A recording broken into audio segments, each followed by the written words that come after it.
أما بعد فأعوذ بالله من الشيطان الرجيم بسم الله الرحمن الرحيم الذي خلق الموت والحياة ليبلوكم أيكم أحسن عملا وهو العزيز الغفور وقال رسول الله صلى الله عليه وسلم اغتنم خمسا قبل خمس أو كما قال عليه الصلاة والسلام وقال صلى الله عليه وسلم الكيس من دان نفسه وعمل لما بعد الموت أو كما قال عليه الصلاة والسلام সম্মানিত উপস্থিতি, কোরআন হাদিস থেকে যতটুকুই তেলাওয়াত করা হলো, আশা রাখি একই সামনে রেখে কিছু কথা রাখবো। সাথে সাথে দোয়ার দরখাস্ত, আল্লাহ আমাদের সকলকে বুঝা এবং আমল করার তৌফিক দান করেন।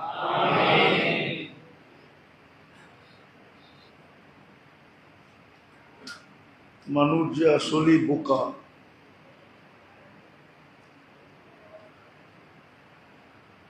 একটা জিনিস নিয়ে চিন্তা করলে বোঝা যায় যে আসলেই আমরা কত বোকা।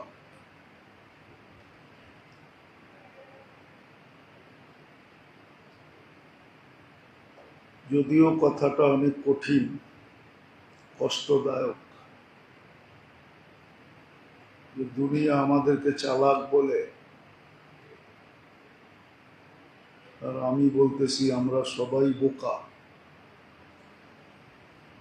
ভালো মতে চিন্তা করলে বোঝা যাবে আসলেই আমি বোকা।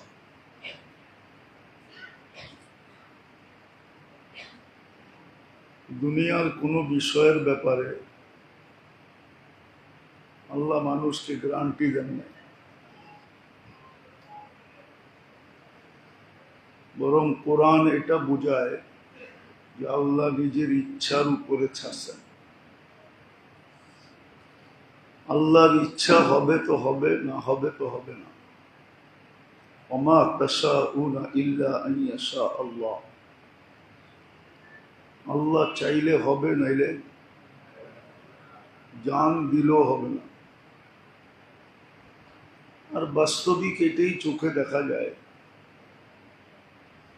মানুষের এই ছোট জীবনটা যত আশা করে, আকাঙ্ক্ষা করে, বা আশা রাখে, বা আকাঙ্ক্ষা রাখে, বা ইচ্ছা রাখে, শতকরা কয়টা পূরণ হয়? না হওয়ার সংখ্যাই বেশি। খুব কম পূরণ হয়, সবই না হওয়ার সংখ্যায়। না হওয়ার সংখ্যাটা অনেক অনেক বেশি। বোঝা গেল আমার চাওয়া, আমার ইচ্ছা, আমার আকাঙ্ক্ষা, এটার উপরে কোনো গ্যারান্টি নেই। কিন্তু আখিরাতের প্রত্যেকটা জিনিসের উপরে গ্যারান্টি আছে।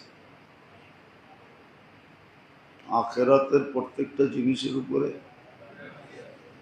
গ্যারান্টি আছে, নাইলে ফজিলত কোত্থেকে শোনায়? ফজিলত শুনানোর অর্থই হইল এটার উপরে গ্যারান্টি আছে, করলে মিলবে। এমনকি ছোট একটা কষ্টদায়ক কাটা সরাইয়া দিলেও, বা কাটার একটা খোঁচা লাগলেও, এটার উপরে গ্যারান্টি আছে। তো বুদ্ধিমানের কাজ তো ছিল, যেটার উপরে গ্যারান্টি আছে, কোনো জিনিস কিনতে গেলে দেখে এটার গ্যারান্টি কতটুকু আছে। যেটার গ্যারান্টি যত বেশি, ওই কোম্পানির মাল চলে তত বেশি। না দীর্ঘ গ্যারান্টি কি, যেটার গ্যারান্টি যত কম ওটা মানুষ কিনে কম, বলে এটার গ্যারান্টি নেই। তো আমাদের জীবনের আশা আকাঙ্ক্ষা ইচ্ছা চাওয়া একটার উপরও কিন্তু গ্যারান্টি নেই। কিন্তু দেখলে দেখা যাবে আমাদের 24 ঘন্টার শ্রম শুধু আশার উপরে লাগানো হয়, গ্যারান্টির উপরে না। কিসের উপরে? আশার উপরে লাগানো হয়, গ্যারান্টির উপরে না। এই জন্যই হাদিস বলছিল আল কাইয়িস মান দানা নাফসা, বুদ্ধিমান কে, জ্ঞানী কে। যদিও মানুষ নিজেকে জ্ঞানী বলে, কিন্তু একবারও ভাবে না আমি পারফেক্ট জ্ঞানী না আমি ধারণার জ্ঞানী। আমরা সবাই ধারণার বুদ্ধিমান, আসল বুদ্ধিমান না। এই জন্য কোন মনীষী লিখছিলেন, মাঝে মাঝে পাবনা যায়েন তাহলে বুঝে আসবে। পাবনা একটা হাসপাতাল আছে, চিনেন? আরে চিনেন নাকি? শুনছেন পাবনা একটা হাসপাতাল আছে? কিসের? ওইখানে যে জিজ্ঞাসা করে দেখবেন, কেউ নিজেকে পাগল বলবে না। সে বলবে আমি তো ভালো মানুষ। এই জন্য কোন মনীষী লিখছিলেন, দুনিয়ার থেকে যদি বুদ্ধি বিলুপ্ত হয়ে যায় তারপরও মানুষ নিজেকে নিজে বুদ্ধিমান মনে করবে। যেমন আমরা নিজেদেরকে ধারণার বুদ্ধিমান মনে করি, আসলে আমি বুদ্ধিমান না। আসলে যদি বুদ্ধিমান হতাম তো বুদ্ধি যাকে, যিনি বুদ্ধি দিছেন ওনাকে জিজ্ঞাসা করতাম যে আপনি যে মালটা আমাকে দিলেন 1 নম্বর দিলেন না 2 নম্বর দিলেন, এটা তো জিজ্ঞাসা করি। ভালো কোয়ালিটির দিলেন না নরমাল কোয়ালিটির দিলেন, না এমন ধরায়া দিলেন যে চায় না, 1 বছরের বেশি যায় না, এটা তো জিজ্ঞেস করি। কিন্তু যে আল্লাহ আমাকে বুদ্ধি দিছেন ওই আল্লাহকে কি কখনো জিজ্ঞাসা করছি যে আল্লাহ আমাকে যে বুদ্ধিটা দিলেন এটা কি কাজের জন্য দিলেন? আসলেও কি বুদ্ধি দিলেন না আমার ভিতরে বুদ্ধি নেই? আল্লাহর রসুল আমাদেরকে ইঙ্গিত দিচ্ছেন, ইঙ্গিত না সুস্পষ্ট করছেন যে আসলে বুদ্ধিমান কে, কোন ব্যক্তি বুদ্ধিমান, কাকে বুদ্ধিমান বলা চলে। একটা হলো আমাদের দৃষ্টিভঙ্গি, আরেকটা হলো আল্লাহ রসুলের দৃষ্টিভঙ্গি। আমাদের দৃষ্টিভঙ্গি তো যে যত 9-6 করতে পারে সে তত বুদ্ধিমান। আমাদের সমাজে তো এখন সবচেয়ে বড় বুদ্ধিমান ও যে 9-6 করতে পারে। পিতলরে যে সোনা বানায় বেচতে পারে ওইগুলো বুদ্ধিমান, ঠিক না? কি কোন? ছাইকে যে সোনা বানায় বেচতে পারে ওইগুলো বুদ্ধিমান। এটা তো আমাদের সমাজের রীতি নীতি, আমাদের সমাজ না সারা দুনিয়ায় এটা। সারা দুনিয়ার চোখে বুদ্ধিমান ওই ব্যক্তি যে রাত আঙ্গুল ফুলা কলা গাছ হতে পারে। সবাই তাকে বুদ্ধিমান মনে করে, ঠিক না? না মনে করে না? সবাই বলে ছেলেটা বড় ট্যালেন্ট, বড় চালাক, বড় চতুর, বড় জ্ঞানী। আমাদের চোখে না, আল্লাহ রসুলের দৃষ্টিভঙ্গিতে। বুদ্ধিমানকে যেটার প্রতি কোনো গ্যারান্টি নাই, ওটার পিছনে দৌড়ানো বুদ্ধিমানের কাজ, না যেটার পিছনে গ্যারান্টি আছে ওটার পিছনে দৌড়ানো বুদ্ধিমানের কাজ? তাহলে আমরা তো কেউ দৌড়াই না। আখেরাতের প্রত্যেকটা জিনিসের উপরে গ্যারান্টি আছে, হবেই হবে, কিঞ্চিত সুতা পরিমাণ এদিক ওদিক হবে না। আমার মন মানুক আর না মানুক, আমার বিদ্যা বলুক আর না বলুক, আমার সমাজে প্রচলন থাকুক আর না থাকুক, সত্য এটাই, আল্লাহ রসুলের দৃষ্টিভঙ্গিতে যে বুদ্ধিমান সেই বুদ্ধিমান। আখেরাতের প্রত্যেকটা জিনিস গ্যারান্টি যুক্ত, দুনিয়ার কোনো বিষয় গ্যারান্টি নেই। 1000 কোটি টাকা দিয়ে ব্যবসা খুললেই যেন লাভ হবে, তাহলে দুনিয়ার ইতিহাসে বড় বড় কোম্পানিগুলা কেন দেউলিয়া হইতো? বড় বড় কোম্পানিগুলা একদিন কেন বিলুপ্ত হয়ে যেত? আবার বিলকুল রোডের মানুষটা, যাকে মানুষ রাস্তায় দেখছে, ওই লোকটা কেন লক্ষ কোটি টাকার মালিক হতো? এরকম প্রমাণ আমাদের দেশে বহুত আছে। আঙ্গুল দিয়া দেখাইতে গেলে মানহানির কেস খেতে হবে। আঙ্গুল দিয়া যদি দেখাইতে যাই তাহলে আমার বিরুদ্ধে মানহানির কেস হয়ে যাবে, কিন্তু আঙ্গুল দিয়া দেখানো যায়, আঙ্গুল দিয়া দেখানো যায়। শত পাওয়া যাবে, হাজারও পাওয়া যাবে। কর্মচারী মালিক হয়ে বসে গেছে, যে মালিক ছিল ফকির হয়ে রাস্তায় ঘুরতেছে, হাজারও আছে, লক্ষ আছে। বুঝে গেল দুনিয়াটার উপরে কোনো গ্যারান্টি নেই। আর এটা কোরআনে সুস্পষ্ট, ওমা তাশাউনা ইল্লা আইয়াশা আল্লাহ, আল্লাহ না চাইলে হবে না। আর আখেরাতের প্রত্যেকটা জিনিসের উপরে গ্যারান্টি আছে, কিন্তু ভালো মতে দেখলে দেখা যাবে যেটার প্রতি কোনো গ্যারান্টি নাই ওটার পিছেই আমাদের শ্রম সবচেয়ে বেশি, আর যেটার উপরে গ্যারান্টি আছে ওটার উপরে আমাদের শ্রম নাই। একটা উদাহরণ দিই হাদিস থেকে। ফজরের নামাজই তো পড়ে না, আবার নামাজ পড়া সূর্য ওঠা পর্যন্ত বসা থাকবে, এটা তো হয়ই না। তাহলে মর্নিং ওয়ার্ক কে করবে? মর্নিং ওয়ার্ক বোঝেন? এটাও বোঝেন না। সকালে হাঁটবে কে?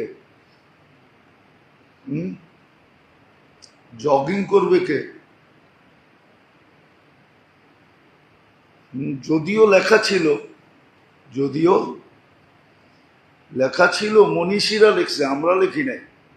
সুবা কি হাওয়া লাখো রুপিয়া কি দাওয়া। সকালের ফজর নামাজের দিকে হাঁটতে হাঁটতে আসলে শরীরে যেই বাতাস লাগে, এটা লাখো টাকার ওষুধের চেয়ে বেশি উপকারী। ফজরের সময় আসতে আসতে যে বাতাসটা গায়ে লাগে, এটাকে উর্দুতে বলে নাসিমে সাবা। আর এই বাতাসটা জান্নাত থেকে প্রবাহিত হয়।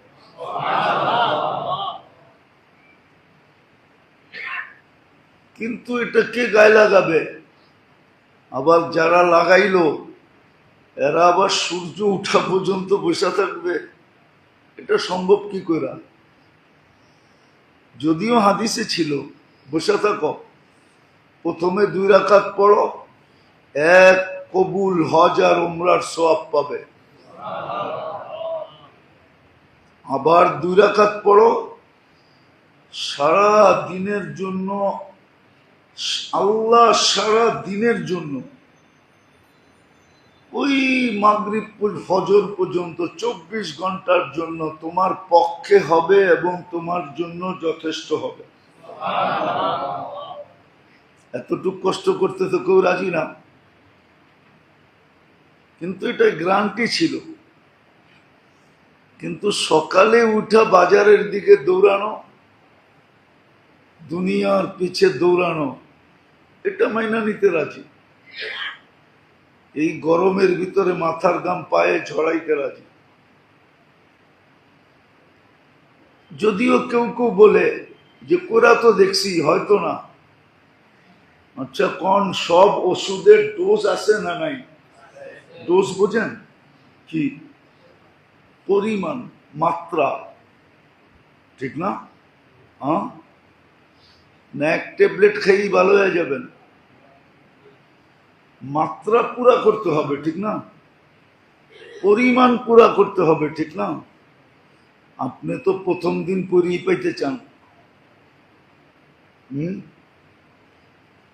মাত্রা পুরা করেন। এই জন্যই তো কোনো মনীষী লেখছেন, যদিও কথাটা উর্দুতে লেখছেন, করকে তো দেখ পুরা না উতরো তো ফির कहना, করকে তো দেখ, কইরা তো দেখো, কইরা তো দেখো, পুরা যদি না হয় তারপরে বলিস, তারপরে বইল। তো আসলে এটাই আমাদের বোকার পরিচয়, যে আমরা যে বোকা। যেটা অকাঠ্য সত্য, 100-এ 100, ওটার প্রতি আমরা অনুরাগী না, ওটার প্রতি আমরা ধাবিত হই না। যেটার পিছনে কোনো গ্যারান্টি নেই। এই জন্যই তো কিতাবে লেখছে, বানাবে কিন্তু তোমাকে বেশি দিন থাকতে দিব না। বানানের ডিজাইন বলবে যে এই ব্যক্তি, বাংলাদেশে বহুত গ্রাম গঞ্জে শহরে বহুত সুন্দর সুন্দর বাড়ি আছে। ওই বাড়িতে ঢুকলে মনে হবে যে এই মালিক মনে হয় কোনোদিন এই বাড়ি থেকে যাওয়ার আশায় বানায় নাই। যদি যাওয়ার আশায় বানাইতো তাহলে এত টাকা এটার পিছনে খরচ হইত না, এত ডেকোরেশন হইতো না, এত সৌন্দর্য হইতো না, এত সাজানো গোজানো হইতো না। কেন? অস্থায়ী জায়গায় মানুষ কোনোদিন কি বলে পাকা বাড়ি বানায় না, উপস্থাপনা বানায় না। অস্থায়ী বিটাতে কোনোদিন মানুষ স্থায়ী কোনো কাঠামো দাঁড় করায় না। অস্থায়ী জায়গাতে ওরকমই দাঁড় করায় যে চলে গেলে যেন গুটা গাটায় হাতে করে নিয়ে যেতে পারে। কিন্তু কারো কারো বাড়ি ঘর দেখলে তো মনে হয় উনি চিরদিন এখান থেকে যাবে না। কি যাবে না? যাবে না? হ্যাঁ, কিন্তু অবকাঠামো তো বলে সে যাওয়ার জন্য বানায় না। এই জন্য কিতাবের লেখা সত্য, বানাও, তোমাকে চিরদিন থাকতে দিব না, বেশি দিন তোমাকে এটার ভিতরে থাকতে দিব না। কামাও, যত খুশি কামাও, পরিপূর্ণ তোমাকে খাইতে দিব না, পরিপূর্ণ খাইতে দিব না। এই জন্য এই কথাটাও সত্য, যার কামাই যত বেশি তার খাওয়া তত কম, তার খাওয়া তত কম, তার খাওয়া তত কম। খায় তো ওরা যাদের কামাই কম, ওরাই খায় বেশি। ওরাই সারাদিন দেখবেন মুখ চালু আছে, হোটেলে সোটেলে রাস্তা ঘাটে যা পায় এটাই খায়। খাইয়া আবার হজমও করে, ঠিক না? আবার ওদের গায়ে শক্তি বেশি, ঠিক না? না শক্তি বেশি না? তো আল্লাহ বলে কামাবে, তোমাকে পুরা খেতে দিব না, কিতাবের লেখা। আরেকটা বলছেন জমাও, জমাবে, হাজার হাজার কোটি টাকা জমাবে। আল্লাহর সিদ্ধান্ত, তোমাকে পুরা ভোগ করতে দিব না। তো যেটা আমি বুঝাইতেছিলাম, আমরা আসলেই বোকা, আমাদেরকে বুদ্ধিমান বলা চলে না। আল্লাহ রসুলের দৃষ্টিভঙ্গিতে দুনিয়ালারা তো আমাদেরকে বড় বুদ্ধিমান বলে, চালাক বলে, চতুর বলে। আরেকটা কথা আছে, যে চিরস্থায়ী নিজের ভালো বোঝে না, ওকে ভালা বোঝে এই কথাটা বলাও যাবে না। যে চিরস্থায়ী নিজের মঙ্গল বোঝে না। আমরা যদি চিরস্থায়ী নিজের মঙ্গল বুঝতাম, চিরস্থায়ী নিজের মঙ্গল যদি বুঝতাম, আমরা শুধু দুনিয়ার মঙ্গল বুঝি, চিরস্থায়ী মঙ্গল আমরা বুঝি না।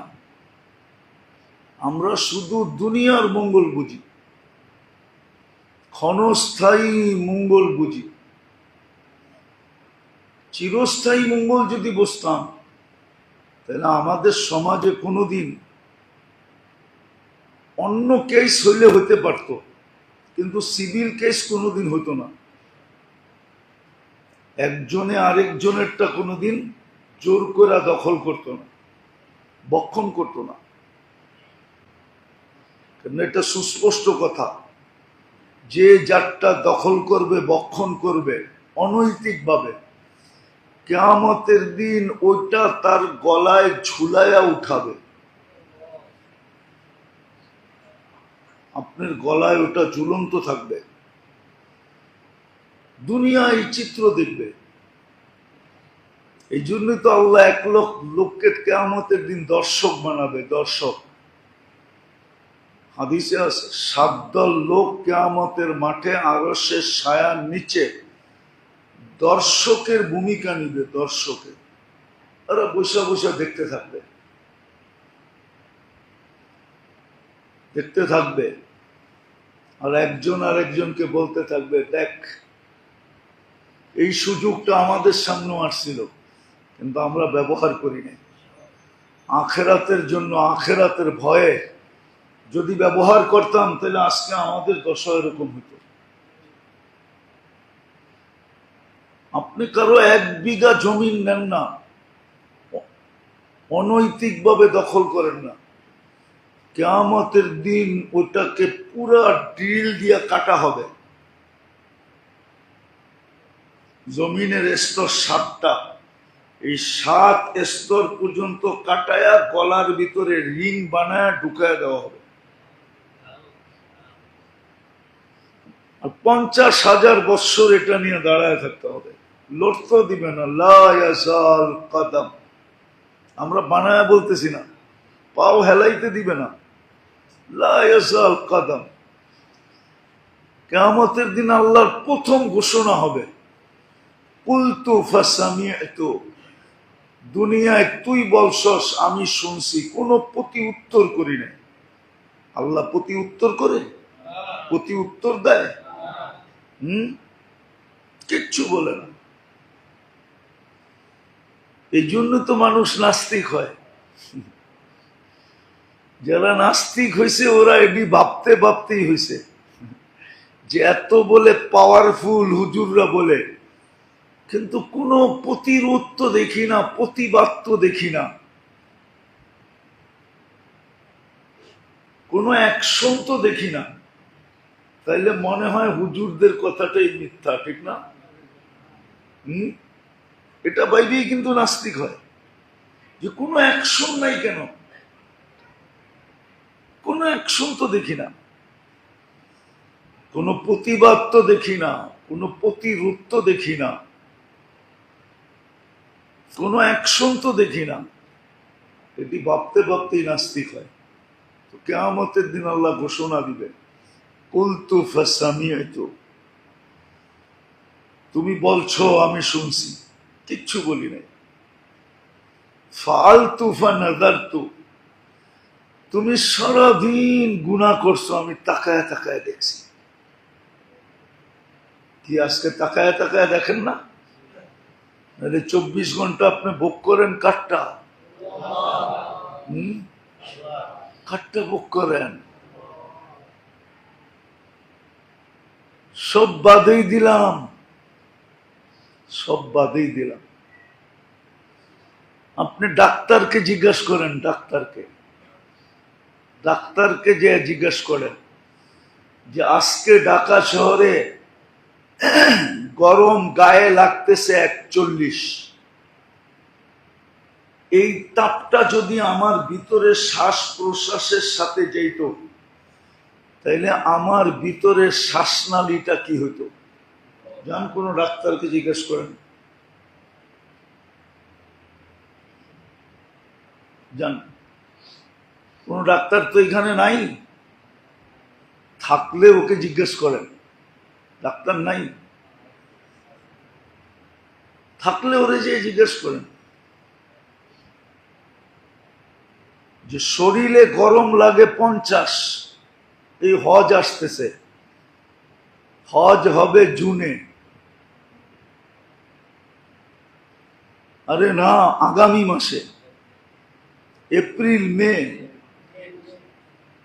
বৈশাখ জ্যৈষ্ঠ হলো আসল গরম। ওই গরমের ভিতরে হজ হবে। ওই দিন দেখেন সৌদি আরবের টেম্পারেচার কতটুকু থাকে। ওই আগুনে পোড়া রুগী নিয়া ডাক্তার আশ্বস্ত থাকে যার শ্বাসনালীতে কোনো সমস্যা হয় না। শরীরে হয়েছে কিন্তু শ্বাসনালীতে কোনো সমস্যা হয় নাই, তাইলে ডাক্তার আশ্বস্ত থাকে যে হইতে পারে ট্রিটমেন্টে বেঁচে যাবে। আর যদি শ্বাসনালীতে হয়, তখন ডাক্তার নিজের থেকেই মনের থেকে আশা ছেড়ে দেয় যে এখন আর আমাদের হাতে নাই। হ্যাঁ, মিরাকেল হলে হতে পারে, কুদরত চাইলে বাঁচায় দিতে পারে, মিরাকেল হলে হতে পারে, বেঁচে যেতে পারে, কিন্তু আমাদের থিওরিতে বলে বাঁচবে না। জিজ্ঞাসা করেন যে 41 গরম আমার নাক দিয়া শ্বাসনালীতে ঢুকে গেছে। আপনি জানেন না আপনার শ্বাসনালীটা কত কত সূক্ষ্ম, কত নরম। কিন্তু তাপমাত্রা যতই হোক শরীরে লাগে, কিন্তু আল্লাহ অক্সিজেনের মাধ্যমে আমাদের ভিতরে ঢুকতে দেয় না। এই টেকনিকটা কে ব্যবহার করে? এই জন্যই আল্লাহ বলে কুলতু ফাসামিআতু, তুমি বলছো আমি শুনছি। ফাআলতু ফানাযারতু, তুমি করছো সারাদিন গুনাহ করছো, আমি তাকায় তাকায় দেখছি। এক হাদিসও আছে, নাদিরুন কাইফা তা'মালুন, তুমি কি করো আমি দেখতে থাকি, কিন্তু কোনো প্রতি উত্তর করি না, অ্যাকশনে আসি না। ইল্লা মাশা আল্লাহ, হ্যাঁ কখনো কখনো বুঝানোর জন্য। ওই যে একটা কথা আছে না, আল্লাহ ছাড় দেয় ছেড়া দেয় না, ছাড় দেয় ছেড়া দেয় না। মাঝে মাঝে আমাদেরকে বুঝানোর জন্য দুই একটা দেখায় দেয়, কিন্তু ব্যাপকভাবে না। নইলে আল্লাহ নিষেধকৃত জিনিস করে কি করে? আল্লাহ ডাকে না, আসে না কি করে? 5 বেলা কে ডাকে? বইলা কয়া ডাকে, আর সালাতু খায়রুম মিনান নাওম, ঘোষণা দিয়া ডাকতেছে, ঘুমের চেয়ে নামাজ উত্তম, কোটি গুণ উত্তম, আইসা যা। তারপরও ঘুমাইতে থাকে, নামাজে দ্বারা আসে না। কিন্তু কিয়ামতের দিন বলবে, এখন আমি বলবো তুমি শুনবে, আজকে আমি অ্যাকশন নিব, তুমি সইবে। আর ওই অ্যাকশন বড় কঠিন, কিয়ামতের দিনের অ্যাকশন বড় কঠিন। এই জন্যই তো আজকে রাগ হন না, বেশি রাগ হন না, বরং আজকে দয়াই দয়া দেখাইতেছেন। নইলে আপনি একটা কথা যুক্তি দিয়া ভাবেন, আল্লাহর দেওয়া বাক শক্তি দিয়ে আল্লাহর বিরুদ্ধে বলে কি করে? শাসকদের বিরুদ্ধে বলেই তো, সত্যটাও যদি বলা হয়, শাসকদের বিরুদ্ধে বললেই তো দেশে থাকা যায় না, টিকা যায় না, টিকতে দেয় না, থাকতে দেয় না, চলতে দেয় না, ফিরতে দেয় না, খাইতে দেয় না, লইতে দেয় না, জীবন তামা বানায় ফেলে, ঠিক না? কি দেখেন না? না দেখেন নাই? মনে হয় আপনারা এই দেশে থাকেনই না, জুমার দিন আসেন, ঠিক না? আর আল্লাহর বাক শক্তি আর আল্লাহর বিরুদ্ধে, আল্লাহর দৃষ্টি শক্তি আর আল্লাহর বিরুদ্ধে, আল্লাহর শ্রবণ শক্তি আর আল্লাহর বিরুদ্ধে, মেধাটা আল্লাহ দিল আর আল্লাহর বিরুদ্ধে, যোগ্যতা আল্লাহ দিল আর আল্লাহর বিরুদ্ধে। শুধু তো রূপের ডেকি হইলে মিডিয়া যাওয়া যায় না, সাথে সাথে রূপের সাথে সাথে বচন ভঙ্গিও থাকতে হয়, ঠিক না? মনে হয় বোঝেন টোঝেন না? উপস্থাপনার ভঙ্গিও থাকতে হয়। কে দিছে এটা? হ্যাঁ, বহুত সাধারণ মানুষ আছে, উপস্থিত বুদ্ধি এত যে বড় বড় শিক্ষিত ওর সামনে ফেল নাই, এরকম উপস্থিত বুদ্ধি এরকম। কে দিছে? আল্লাহ দিল আর আল্লাহর বিরুদ্ধে। সত্য এটাই, আল্লাহ আজকে অ্যাকশন নিতেছেন না, কালকে নিবেন। আমি যেটা বুঝাইতেছিলাম, আমরা বাস্তবেই বোকা। বোকা যদি না হইতাম, দুই কারণে, দুটা কারণ দেখাইতেছি। একটা কারণ দেখাইতেছি, আমরা বোকা।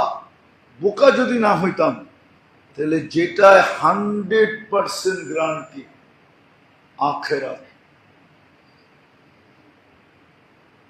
ওটার জন্য আমরা এত অলস হইতাম না। বোকা দেখেই অলস। আর যেটার প্রতি কোনো গ্যারান্টি নেই, কোনো গ্যারান্টি নেই, ওটার পিছে এত দৌড় কখনো দিতাম না, কখনো ওটার পিছনে এত দৌড় হতো না। আল্লাহর অঙ্গীকার কিন্তু ছিল, আল্লাহর অঙ্গীকার ছিল, মুসলমানের ব্যাপারে অঙ্গীকার ছিল, লাউ তাওয়াক্কালুনা আলাল্লাহি হাক্কা তাওয়াক্কুলিহি। সন্তান ক্ষুধার্ত থাকলে মা বাবা বোঝে যে দিলে কিরকম দাগ লাগে। সন্তানের ক্ষুধা মা বাবা সইতে পারে না, পারে নাকি? মুসলমান ক্ষুধার্ত থাকবে, এটা আল্লাহ কি করে সইবে?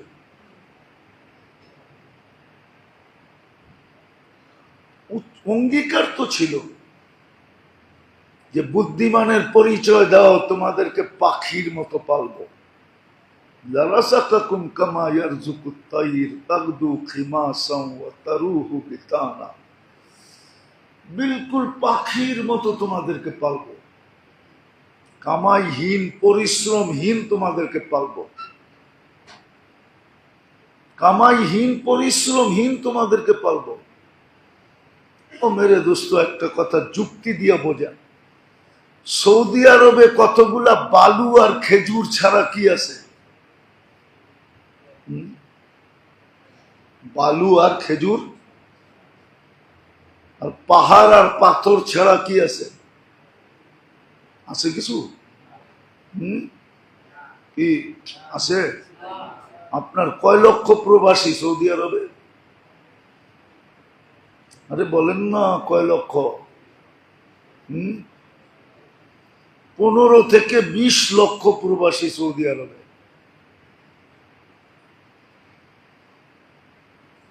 এত মানুষের ওদের প্রবাসী, ওদের জনসংখ্যার 3 গুণ বেশি শুধু প্রবাসী। সৌদি আরবে 2.25 লক্ষ, 2.25 কোটি জনসংখ্যা। জনসংখ্যার চেয়ে অনেক গুণ বেশি প্রবাসী। এত উন্নত হলো কি করে? শুধু মাটির নিচের থেকে তেল উঠা, তেল। কি তেলের কারণেই তো। তেলকে দিছে যদিও সঠিক বন্টন নাই।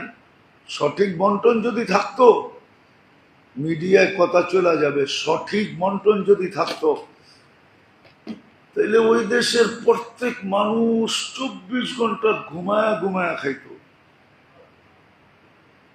সঠিক বন্টন নেই। সঠিক বন্টন দুনিয়ার কোথাও নাই। মুসলমান দুনিয়ায় নাই, সঠিক বন্টন নাই। সঠিক বন্টন নাই, দুনিয়ার কোথাও নেই। এই জন্যই তো আমাদের দেশের ভিসা আমেরিকা বন্ধ করে দিছে। ভিসা দেয় না কেন? এই কারণেই 70% বাঙালি এখানে যাওয়ার পরে সরকারি বাতা নিয়ে বসা বসা খায়, কাজ করে না, কর্ম করে না। এটা দেখে এখন বাধা দিয়া বন্ধ করে দিছে যে না, আর আনা যাবে না। সবগুলা এসা বাতা নিবে আর বয়ে বয়ে খাবে। সারাদিন আল্লাহ আল্লাহ করতো, তাইলেও বোঝা যেত সারাদিন পাবজি খেলবে। ওই যুবক মতো সারাদিন কোনো কাম করে না, খালি পাবজি খেলে, কি খালি নেট ঘাটতে থাকে, আজে বাজে জিনিস দেখতে থাকে। তো যেটা বুঝাইতেছিলাম, আমরা 2 কারণে বোকা। এটা গ্রান্টি যুক্ত, ওটার পিছে আমরা দৌড়াইতে রাজি না। দ্বিতীয় বোকা, যেটা আমার চিরস্থায়ী মঙ্গল, ওটাকে বুঝি না। যদি বুঝতাম, হায় হায় হায়, তাহলে তো সারাদিন জান্নাতের জন্য দৌড়াইত। এই জন্য তো আল্লাহর রাসূল 2টা কথা বলছিলেন, লা ইয়ানামু তালিবুহা, জান্নাত যে মনে প্রাণে চায় ওর ঘুম আসে না, ওর ঘুম আসে না। মিলবে কি মিলবে না, মিলবে কি মিলবে না, মিলবে কি মিলবে না, এই দ্বিধা দ্বন্দ্বে ওর আর ঘুম চোখে আসে না। প্রথম বলছিলেন এটা, লা ইয়ানামু তালিবুহা, জান্নাত যে মনের থেকে চায় ওর ঘুম কোনোদিন আসে না, ও সামান্য ঘুমায়, চোখ বন্ধ করে, আসলে ঘুম না। দ্বিতীয় বলছিলেন, উতলুবিল জান্নাতা জাহাদাকুম, যে জান্নাত বুঝছে, চিনছে, জান্নাত যার দিলে বসে গেছে, ও তো জান দিয়া হলেও নিতে চাবে। সবকিছু তো দিবে, দিবেই, জানটা পর্যন্ত দিয়া দিবে, বলবে নিয়ে নেন, জান্নাত দিয়া দেন। আর আল্লাহ রসুল বলছিল, যদি সম্ভব হয় তাহলে সব কিছু বিলীন করে দিলেও জান্নাত নিয়ে নিও। তোমার জান বিলীন করে হলো জান্নাত নিয়ে নিও। আবার এটাও যুক্তি দিছে, আমি কিন্তু চোখে দেখা আইসা বললাম, বুড়া আইসা বললাম, দেখা আইসা বললাম, নিয়ে নিও। যার বুঝে আসছে সে নিয়ে নিছে, সে সারাদিন তালাশ করে জান্নাত নেওয়ার কোনো স্কোপ পাওয়া যায় কিনা। অথচ আমরা বলতে বলতে গলা শুকায় ফেলছি পুরা রমজান, বলতে বলতে গলা শুকায় ফেলছি যে এক ঢোক পানি দিয়া জান্নাত নেওয়া যায়। কিন্তু আমিও আমার মহল্লা, এই মহল্লার মানুষকে কাউকে রাস্তায় নামাইতে পারি না যে ও আজানের 2 মিনিট আগে গলিতে দাঁড়ায় পথিক তালাশ করত, যে কোনো পথিক আছে কিনা, কোনো পরদেশি মেহমান আছে কিনা। তাহলে তো প্রতিদিন আসরের পরে এলান করত যে ভাই কোনো পরদেশি দূর দূরান্তের মানুষ আসো কিনা, তাইলে বসা যাও, যাও না ইফতারটা করে যেও। প্রতিদিন মসজিদে এলান হতো। দুনিয়ায় আছে, দেশ আছে, কিন্তু আপনারা অনেক দেশকে খারাপ মনে করেন। আমার জীবনের কথা বলতেছি আমি, চোখে দেখা শুনে না। একটা জায়গা আছে দুনিয়ায়, বেশি দূরে না, আমাদের চেয়ে বেশি দূরে না। ওইখানে প্রত্যেক নামাজের পরে এলাকার মানুষ দেখে কোনো ভিনদেশি আছে কিনা, দূরের মানুষ আছে কিনা, কোনো মুসাফির আছে কিনা, আমাদের এলাকার না এরকম অপরিচিত আছে কিনা, সবাই দেখে। সংখ্যা বেশি হইলে ভাগ করে নেয়, 1-2 জন হইলে আপোষে কারাকারি করে নেয়, বলে তুমি আমার মেহমান, না খায় যেতে পারবে না, যেতে পারবে না। আর যদি মেহমান হয় তো 3 দিনের জন্য হইতে হবে। আমি একবার এই ফাঁদে পড়ছিলাম, কি অনেক আগের কথা, আমার পড়ার জামানার কথা। আমি এই ফাঁদে পড়ছিলাম, কিন্তু ইমাম সাহেবটা খুব ভালো ছিল, বলছে আপনি ফাঁদে পা দিয়েন না, 3 দিন থাকতে হবে, কিন্তু আর আপনার কাছে 3 দিন থাকার সময় নেই। 3 দিন রাখবে আপনাকে একবারে পাক্কা।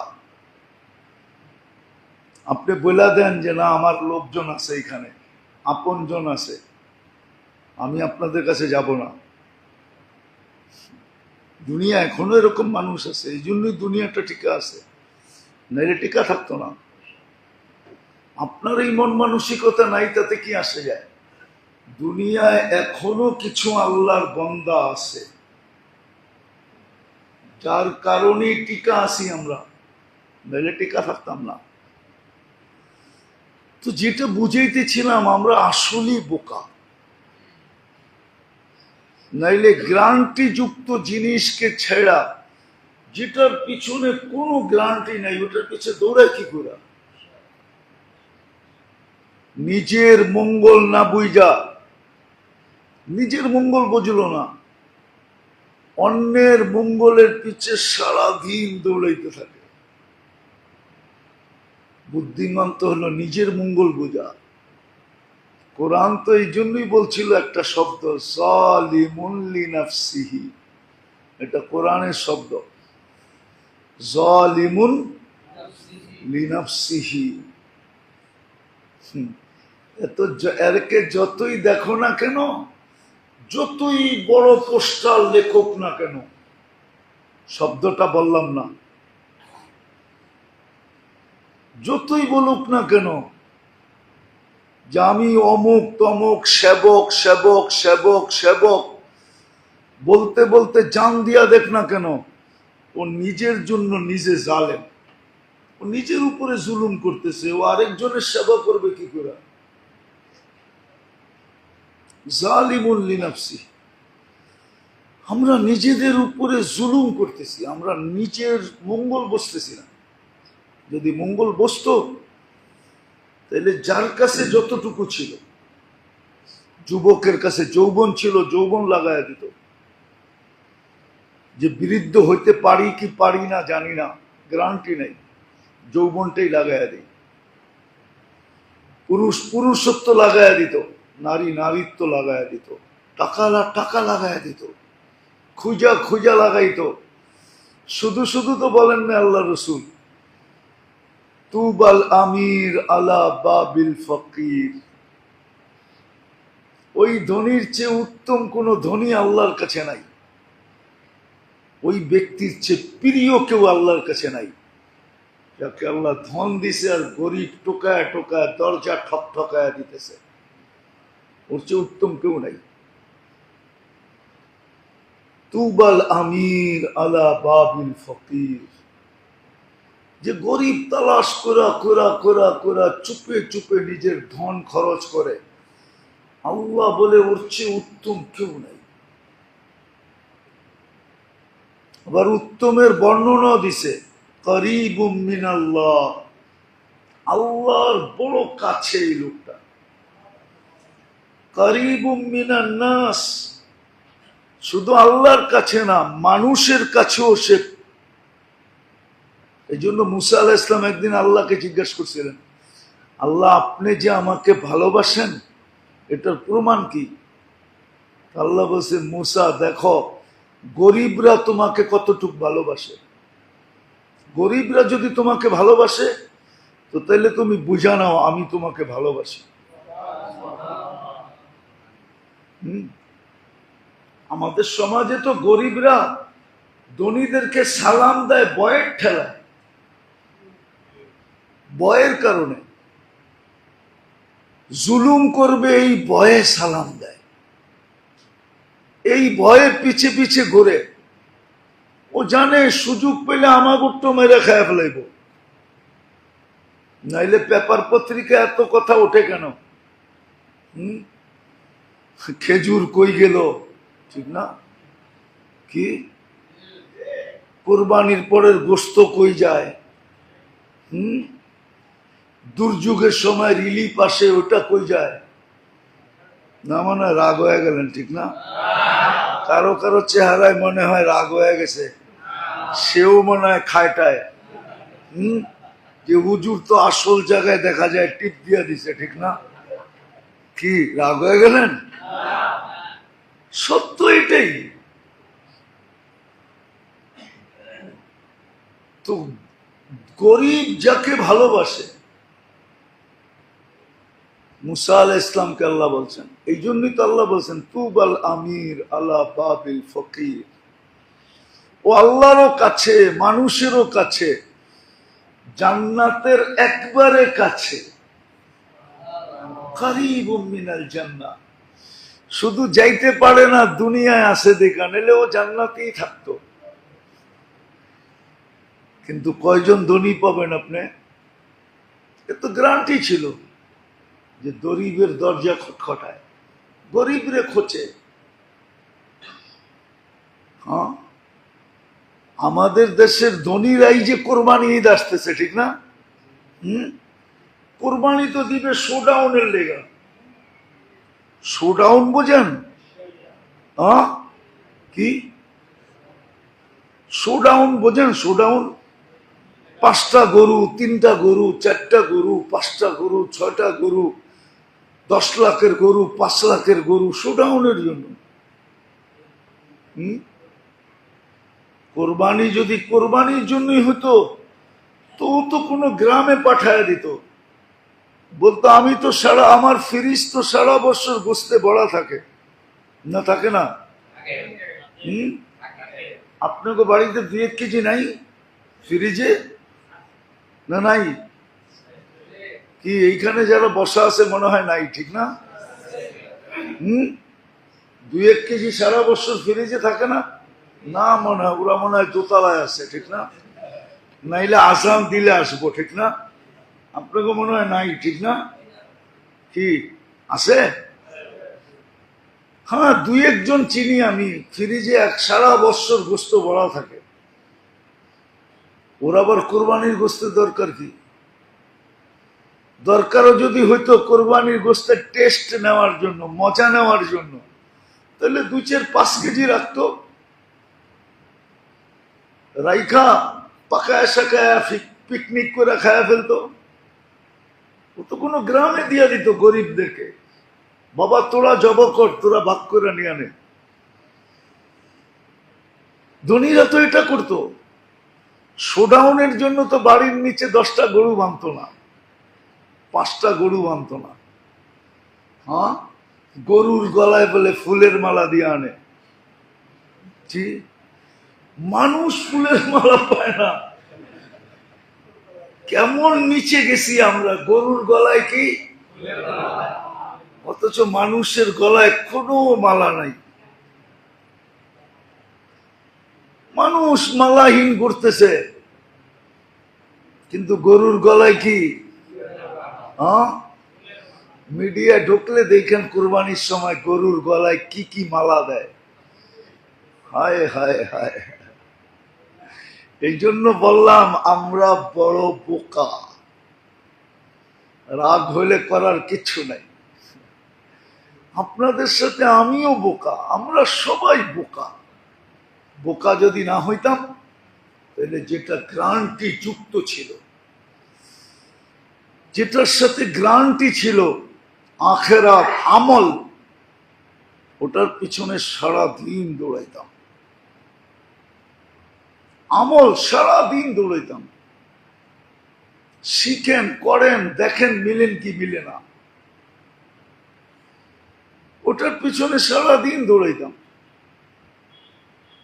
দুনিয়া যেটার পিছনে গ্রান্টি নাই, ওটার পিছনে এক ফোঁটা ঘামও মুসলমান কোনোদিন ঝরাইতেন না, ঘাম ঝরাইতেন না। কেন? এটাই সত্য। আপনি যত কামান, খাইতে দিবে না। খাইতে, খাওয়ার থেকে আপনার রুচি উঠায় নিবে। রুচি হয়তো রুচি উঠায় নিবে, নাইলে প্রতিবন্ধকতা সৃষ্টি করে দিবে। কি প্রতিবন্ধকতা সৃষ্টি করে দিবে? আপনি খাইতে পারবেন না। খালি দেখবেন তাকায় তাকায়, আর বাড়ির চাকর বাকর আপনার দিকে দেখবে আর মনে মনে হাসবে আর খালি মারতে থাকবে। আপনি শুধু দেখতে থাকবেন, আপনি তাকায় তাকায় দেখবেন, খেতে পারবেন না। কিতাবের কথা সত্য, যত সুন্দর বানাক, যত সুন্দর, বেশি দিন থাকতে দিবে না। যতই না জমাক, ভোগ করতে দিবে না। এটাই চিরসত্য। এই জন্যই আল্লাহ মুসলমানকে সুযোগ দেন পরীক্ষা করার জন্য, লিউমাইয়িজা, পৃথক করার জন্য, যে বুদ্ধিমানকে নির্বোধকে, যেটা গত জুমায়ও চলতেছিল। এই যে জিলকাদা, জিলহজ্জা, মুহররম, 3 মাস, এই যে সুযোগ আবার আসলো, হারাম মাস 3টা, এই মাসে যে আল্লাহর আবেদন ছিল, অনুরোধ ছিল। এই জন্য গত জুমায়ও মনে হয় বলছিলাম যে করণীয় কি, করণীয় কি? দুটাই করণীয়। গুনার থেকে নিজেকে বাঁচায় রাখা, গুনার থেকে বাঁচাও।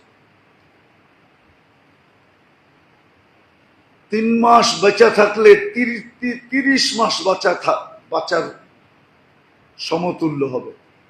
1-এ 10, 3 মাস বাঁচার, 30 মাস বাঁচার সমতুল্য হবে। 3 মাস গুনার থেকে বেঁচে থাকো। বুদ্ধিমান বানানোর জন্য আল্লাহ সুযোগ নিয়ে আসছিলেন,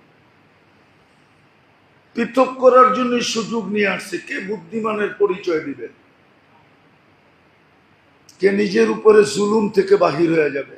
এই জন্য দোয়া শিখাইছে, কোরআনে আছে, রব্বানা ইন্নানা যালামনা আনফুসানা ফাগফির লানা ওয়ারহামনা। দোয়া শিখাইছে যে আল্লাহ তুমি আমাকে ওই ব্যক্তির অন্তর্ভুক্ত করো না যে নির্বোধ হবে, নিজের উপরই নিজে জুলুম করবে, ওর অন্তর্ভুক্ত আমাকে করো না। দোয়া শিখাইছেন, সকাল বিকাল পড়ো, দোয়া শিখাইছেন। হ্যাঁ, আবার এটাও শিখাইয়া দিছেন ফাস্তাবিকুল খায়রাত, আখিরাতের দিকে দৌড় দাও। সুস্পষ্ট হাদিস বলছে, কুনু আবনা আল আখিরা ওয়ালা তাকুনু আবনা আদ-দুনিয়া। আখিরাতের পিছনে দৌড়াও, এটা গ্যারান্টি যুক্ত। নির্বোধের পরিচয় দিও না। কিন্তু আফসোস তো এইখানেই, আফসোস তো এইখানেই। যতই বোঝানো হোক, যতই বলা হোক, যতই দলিল প্রমাণ দেওয়া হোক, আমরা মানতে রাজি না। মানলে আমাদের সমাজ এরকম হতো না। হ্যাঁ, আমাদের সমাজ এরকম হতো না। আর এটাই চিরসত্য, আপনাকে আমি প্রমাণ দিতে পারবো, এটাই সত্য। বুঝলে প্রমাণ দেওয়া যাবে। জনগণ যদি দিনদার হয় না, তো শাসকরা দিনদার হইতে বাধ্য হয়। শাসক দিনদার হইলে জনগণ দিনদার হবে এরকম না। জনগণ যখন শাসকদের বিরুদ্ধে চলে যায়, তো যতই প্রতাপশালী বা শাসক হোক না কেন, রাতের অন্ধকারে পালায়া যায়। রাতের অন্ধকারে পালায়া যায়। কি এখনো বোঝেন নাই? আমরা দিনদার হইতে হবে, আমরা বুদ্ধিমান হইতে হবে, তাহলে সব বুদ্ধিমান হয়ে যাবে। নাইলে কিন্তু আমাকে বোকাই, শুধু বোকা হইলে হইতো, সাথে সাথে জালেমও। আমি আমার জন্য জালেম। আমি একদিকে বোকা, আর একদিকে নিজের জন্য নিজে জালেম। আমি একদিকে অজ্ঞ জাহেল, আরেকদিকে আমি আমার উপরে, আমার জন্য আমি জালেম। আমি আমার উপরে জুলুম করতেছি। সুযোগগুলা আসার পরেও আমি কাজে লাগাইতেছি না। সুযোগ আছে, এক ঢোক পানির বিনিময়ে জান্নাত। এরকম সারা দিন আপনার সামনে শত জিনিস আছে, আপনি একটা করবেন জান্নাত মিলা যাবে। ডেলি শতটা আছে, শতটা সবার সামনে আসে পড়ে, যে এটা করলেই জান্নাত, এটা করলেই জান্নাত। জানিও না, করিও না। আর এতগুলা জুমার দিন বলাও সম্ভব না। এক আধ ঘন্টায় কতটুকু বলবে? এটার জন্য হওয়া চাই মাসের পরে মাস কোর্স হইলে, তাইলে হয়তো কিছু বুঝে আসবে। বুঝে আসবে, বুঝে আসবে। তখন দেখা যাবে ছোট ছোট জিনিসের বিনিময়ে জান্নাত। হাদিস থেকে উদাহরণ দিতেছি, দুটা হাদিসে আছে।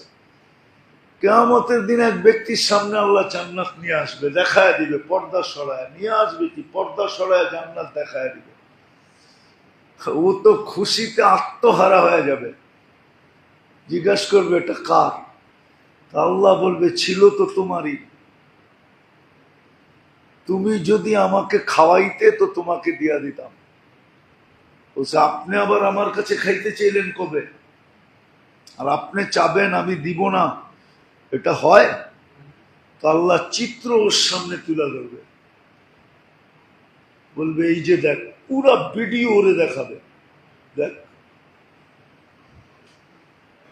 আমার নামেই তো, আমার নামের উপরেই তো তোর কাছে চাইছিল এক মুঠ ভাত। যেমন গ্রাম দেশের ভিক্ষুক আগে দেখতাম, আইসা বলতো মা এক মুঠ ভাত দেন, এক মুঠ। আপনার মনে হয় শুনেন টুনেন নাই, ঠিক না? না, আপনারা তো গ্রামই দেখেন নাই, করতে শুনবেন, ঠিক না? এখন কি আর বাংলাদেশ গ্রাম আছে নাকি, ঠিক না? গ্রাম আছে? কোন জায়গায়? কোন জায়গায়? দুর্মিয়া। ঢাকা শহরের চেয়ে বেশি ফ্যাশন এখন গ্রামে, যেটা আপনারা গ্রাম কোন। ও খালি নিজেরা কোন হাম লোগों का বাড়ি হ্যাঁ মিয়া, গ্রামে যায় দেখেন এক এক বাড়ি কিরকম বানাইছে। রাগ হয়ে গেলেন না? ঢাকার মানুষ বাইরে বয়ে আছে, শুনলে আবার রাগ হয়ে যাব। গ্রামে ঘুরেন যায় দেখেন কেমন কেমন বাড়ি বানায় রাখছে। গ্রাম আছে নাকি বাংলাদেশে? গ্রাম নাই তো, গ্রামেই তো ছিলেন না, কোত্থেকে শুনবেন? আগে গ্রাম দেশ ছিল, ওটা কি গ্রাম বলা হতো? ওইখানে আইসা বলতো মা এক মুঠ ভাত দেন, কি আবার বলতো একটু পানি মিলাইয়া দিয়েন, আবার বলতো একটু মার মিলাইয়া দিয়েন, ঠিক না? ভাতের মার। আল্লাহ ভিডিও দেখাবে, এই যে দেখ এক মুঠ বাচ্চাই ছিল, তুই কার ধাক্কা দিয়ে বের করে দিছস? তুই যদি দিতি তা আমাকেই খাওয়ানো হতো। আচ্ছা একটা যুক্তির কথা বলেন, আপনার আপন জনকে যদি কেউ আদর করে, মায়া করে, স্নেহ করে, মমতা করে, ভালোবাসে, তো এটা তো আপনাকেই করা হইলো, ঠিক না? এই সৃষ্টিটা কার? কে বানাইছে মানুষগুলা? ওকে গরিব কে বানাইছে? আপনাকে পাত্তিওয়ালা কে বানাইছে? পাত্তি চিনেন? এটাও তো চিনেন না। থাকেন তো ঢাকা, এটাও চিনেন না। হ্যাঁ, ওকে বারাটিয়া কে বানাইছে? আপনাকে বাড়িওয়ালা কে বানাইছে? হ্যাঁ, আল্লাহ বলে আমাকে খাওয়ানো হতো, তোকে জান্নাত দিয়ে দিতাম, কিন্তু তুই ঘাড় ধাক্কা দিছিস, দেওয়া যাবে না। বাম দিকে দেখ তো দোজক দেখবে আর কাইপা উঠবে, হায় হায় হায়, মৌত থাকলে দেখেই মরা যেত, কিন্তু মরবে না। আল্লাহ বলবে যাও, ওইখানে তোর ঠিকানা। আরেকজনকে জান্নাত দেখাবে, সেও খুশিতে আটখানা হবে। বলবে কার? ছিল তো তোমারই, যদি তুমি আমাকে কাপড় পরাইতে। আল্লাহ আপনি কাপড় কবে পরতে চাইলেন? আপনি চাইলেন আর আমি দিব না কাপড়, এটা হয়? আল্লাহ পুরো ভিডিও দেখাবে, দেখ গরিব বলছিল তোর কাছে যে একটা পুরান কাপড়ই আমারে দিয়া দেন। আমরা ছোটবেলা দেখতাম মহিলা ভিক্ষুক এসা বাড়িতে বলতো, মা চাচিকে বলতো যে আপনাদের যে কাপড়টা ফালাইয়া দিয়েছেন পুরান হয়ে গেছে, পরেন না, ওটা আমারে দিয়া দেন, আমার গায়ে কাপড় নাই। আল্লাহ বলে ওই দিন যদি তুই দিতি তাহলে আমাকেই কাপড় পরানো হতো, এই জান্নাত তোর জন্য হতো, কিন্তু তুই দেশ নাই, উল্টা গাড় ধাক্কা দিছিস। যা বাম দিকে দেখ, দোজক দেখবে আর বলবে যা, ওইখানে তোর ঠিকানা। এই জন্য আর বোকার পরিচয় না দিই, সুযোগ আসছে বুদ্ধিমানের পরিচয় দেন, নাইলে বড় পস্তাইতে হবে, বড় বড় চিৎকার দিব সারাদিন, হায় আফসোস, হায় আফসোস, ইত্তাখাযতু মা'আর রাসূলি সাবিলা, ইয়া লাইতানি ইত্তাখাযতু ফুলানান খলিলা। হায় মোল্লা গো, কথা যদি মেনে নিতাম। আজকে তো আমাদেরকে নিয়ে আপনারা মজাক করেন, মোল্লা কয়া মোল্লা, 2 টাকার মৌলবি। আমার সমাজ বলে মাঝে মাঝে দেখি, টক শোতে বসে বলে 2 টাকার মৌলবি। ও গয়না দেখছে কোনোদিন 2 টাকার মৌলবি? 2 টাকার মৌলবি বলে। আজকে আপনি করতে পারেন, আজকে আমাদের কথা উড়াইয়া দিতে পারেন, কিন্তু একদিন আসবে ইনশাআল্লাহ। এই জন্য চিৎকার দিয়া যাইতেছি, বুঝাইতে চাইতেছি, বোঝেন, কাজে দিবে। সুযোগ আসছে, 3টা মাস নিজেদেরকে গুনার থেকে দূরে রাখেন,